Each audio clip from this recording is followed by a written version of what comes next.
Hello everybody, I am Noof. As you can see, the title of my research is implying the aesthetic value of some Saudi Arabian landmarks in fabric design.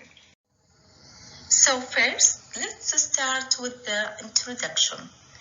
As you know, design is seen as a basic element in human's life, as it's impossible to create an artist's work without a design. Besides, before implementing any designs, it is essential to adapt and think of different designs. Beforehand, Ash-Sharshibi argued that there is a link between elements, designs, in nature and fashion design and its effects on increasing the level of innovation, thus adapting from the nature has a significant effect on increasing the quality level of the designs.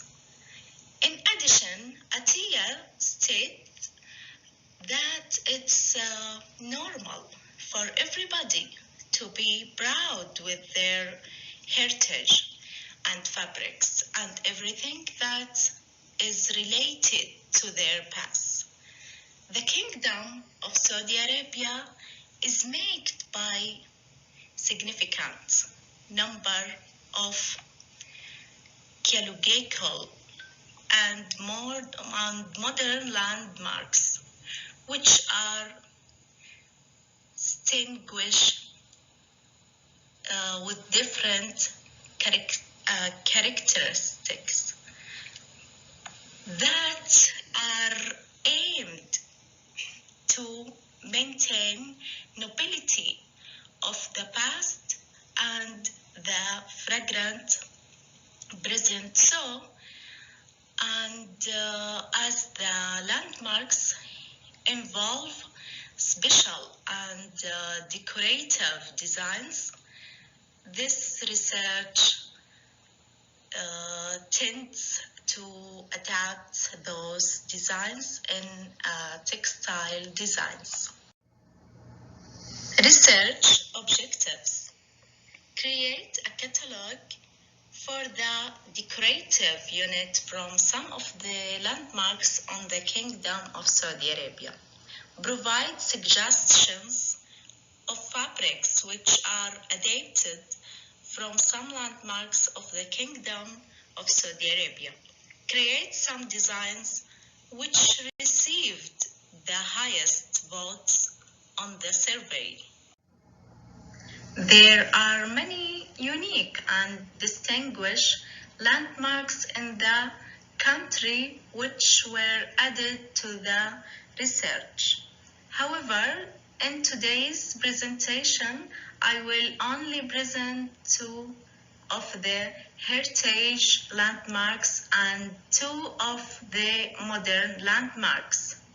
Firstly, let's introduce the heritage landmarks. As you can see, the first photo is the Al-Masmaq Palace, which is located in the capital city of the Kingdom of Saudi Arabia, Riyadh.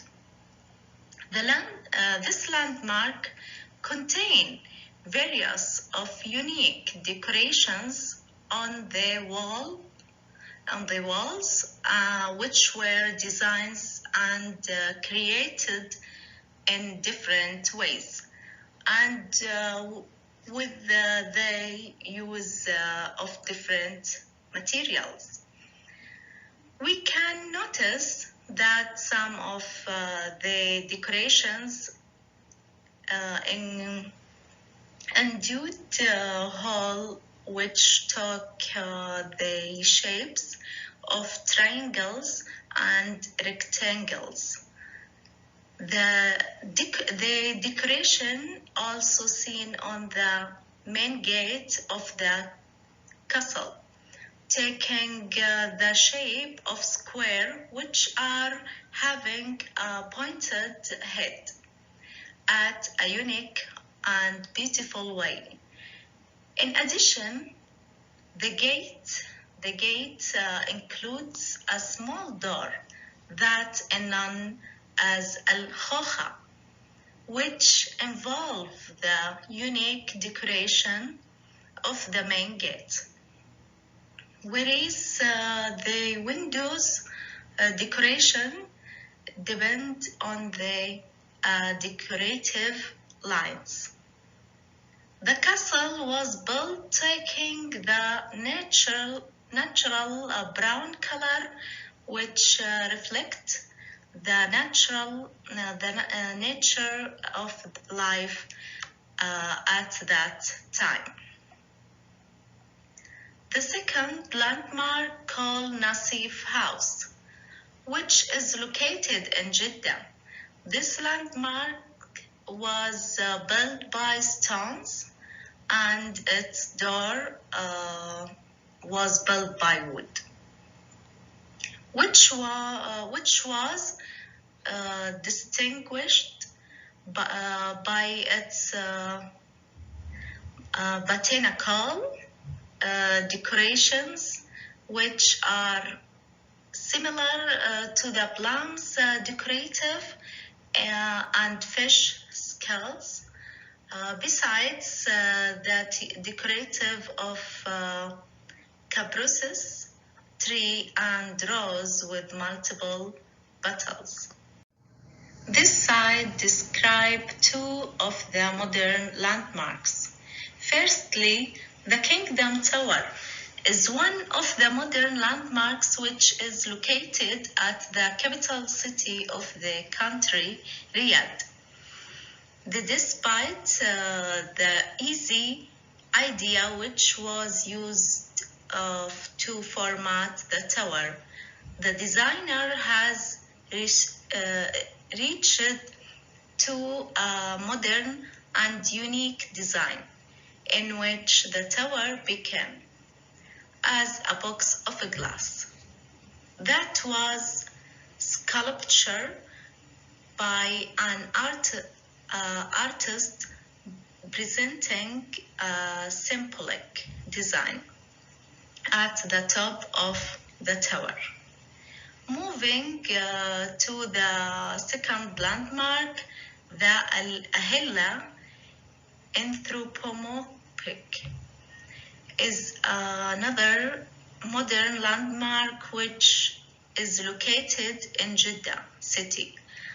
The design of this landmark is known of its flow lines, in which anthropomorphic took the shape of the large arch, including many small arches. By looking at the top of the landmark, we can notice a word of Allah is located at the top of this landmark, whereas the side and the bottom of the landmark includes more arches, which gives a unique and beautiful view. All uniqueness of each of these and other designs in the Kingdom of Saudi Arabia encourage designers to adapt the beauty of these landmarks in different textile designs, which should remind us of the beauty of our heritage. The methods followed in this research is based on a mixed method designs. On one hand, The qualitative method, I have visited each landmark, taking photos and contemplate the beauty of each landmark, followed by interviewing tour guides to know more about each landmark. On the other hand, through the use of software, I have drawn different designs which were adapted from various landmarks. Those designs were included in a survey to find us the opinion of different fashion designers, members at multiple universities on those designs, and to vote for the most beautiful designs. Then I have created samples from the designs which received the highest votes, following by another questionnaire to find out their opinion on the design. Participants of this study were tour guides and members of fashion design schools at different universities. Research results. To reach the objectives of this study, 16 designs were created from the 4 landmarks which we discussed earlier. The results of the first questionnaire showed that most of the designs are mostly like to be created. Therefore, I have chosen 2 designs from each landmark to create small symbols. After the second questionnaire, I have chosen the symbols which received the highest voted and created them into different designs, such as bag, abaya, and different home furniture such as pillow. As you can see, the picture on the right is 2 of the designs which I have adapted from Al-Masmaq Palace, and the picture on the right is the adapted design on the abaya. I hope you enjoyed the presentation. Thank you for listening.